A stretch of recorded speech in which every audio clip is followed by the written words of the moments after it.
All right, so I'm joined here by Aussie team member Jono O'Loughlin. Jono, how are you going? How long you been in Portugal? Yeah, good mate. Yeah, I've only been here for a day or so. So I flew in, it's been a hectic couple of days because I flew into Spain about 3 days ago. After it was about a 30-hour trip, and then I did a long haul drive from Madrid here to the course yesterday. So still a little bit jet lagged, but Yeah. great to be here. And got stung by the rental car company at the airport too. Oh mate, it's killer. You got to watch out for them. I'll just screw you sideways. Anyway, so Jono, tell us, you've had a pretty checkered year, I guess. You had a brilliant start to the year, absolutely barnstorming run at Mount Sol where you wiped me and a few others away, and then first Aussie home in UTA. And what's happened since then?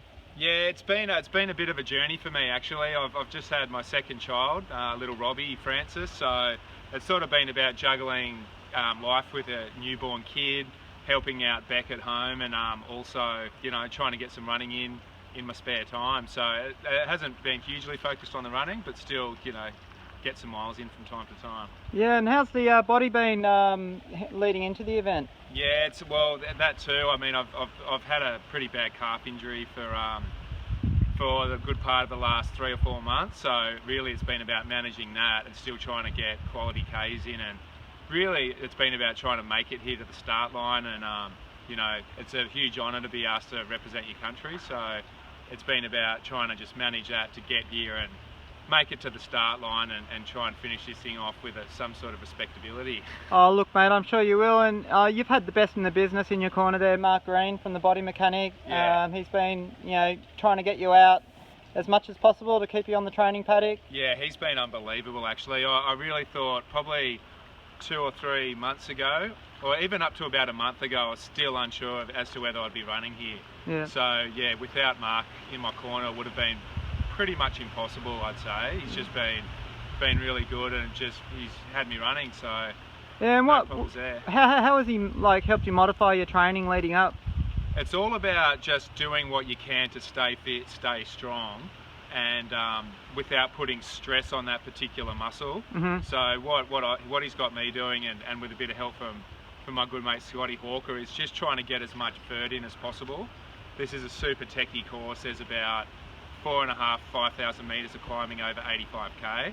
Yep. So it's all about climbing. So a lot of stuff I've been doing is about just getting the vertical Ks in, and that keeps a lot of the pressure off the calf. So. And how do you go about getting vertical Ks in living pretty close to the city? Yeah, well that's the hard part. So there's a good set of stairs down at Woolloomooloo, which I'm pretty fond of. Yeah. And you can get a vertical K in about an hour or so down there. So that's pretty much as good as it gets, really, in the heart of Sydney. Yep. Yeah. So that is a struggle, but and you get out on the weekend, and you've been doing a lot of training with our Kiwi friend Scotty Hawker. Yeah, we like to claim him as an Aussie whilst we're over here. He's in pretty ridiculous form. I think he's gonna have a good run tomorrow. Okay, Saturday, mate. Saturday. Yeah, 2 days away. Still got a day to rest. Yes, and well, just on that, a day to prepare mentally as well. How does Jono O'Loughlin go about preparing for a World Championship race? Oh mate, it's pretty hard over here because I don't know if you can see behind you. It's just the God's country. It's so literally it is God's country because we're here in the religious capital of Portugal. So it's quite hard to just down tools and focus on racing. Yeah. Because you're in such an amazing part of the world. So I'm just going to enjoy myself and try and stay off the feet as much as possible, but it's just still get out there and see the sights and the places and the people and just sort of soak it all up. Yeah, and you got a post-race nutrition plan in mind, Jono? Oh mate, the beers here are pretty good. I tell you what. Funny, down at the hotel they've got, with dinner, you've got beer on dinner and lunch. There's a tap beer, so it's testing me. might get some hammering after the race. So, yeah. Absolutely. That's great, Jono. Look, mate, I think you're a brilliant runner, and you've got the potential to be right up there on the day. Obviously race strategy is going to be a big factor in that. So yeah. You've already kind of got a bit of a plan in mind, do you? Yeah, absolutely. I mean, the quality of field here is second to none. I've never seen such a deep, stacked field for an ultra before. You got Team USA on one side, you got the Spanish team, And then you got everyone else in between, and the depth is, I mean, I think there's probably 20 or 30 guys who could actually take this out if they have a good day. Yep. Obviously there's the favourites, but I think 20 or 30 guys could take this race out. So for me, it's just about letting those guys go, because you just don't want to get caught up in that, because the pace is just going to be red hot up front. Just to try and hold back a little bit and finish strong is the plan for Saturday. Yeah. And we'll see how it goes. Yeah. And have you been out on the course much, or? No, I only just had a quick run yesterday out in the course. Yeah. So yeah, it's pretty steep though. Yeah. Just take it as it comes. Take it as it comes. Yeah, and just.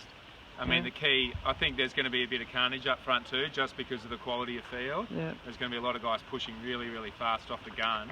Yeah. And it's hot here at the moment. It's going to be about 25 to 28 for race day. Mm-hmm. So that heat's going to take its toll on a few of the front runners too, I'd imagine. So race sensibly. It's a long way. It's still 85k. So absolutely. Yeah. It's a long way. If you blow up early, it's a long day out. Yeah, absolutely. All right, well, Jono, it's an honour to actually be on the same team as you. It's taken you a little while to get this Aussie singlet, and I'm glad you're here, mate. Yeah, and good and smart racing on Saturday. Cheers, mate. See ya. Thanks, Brendo. See ya.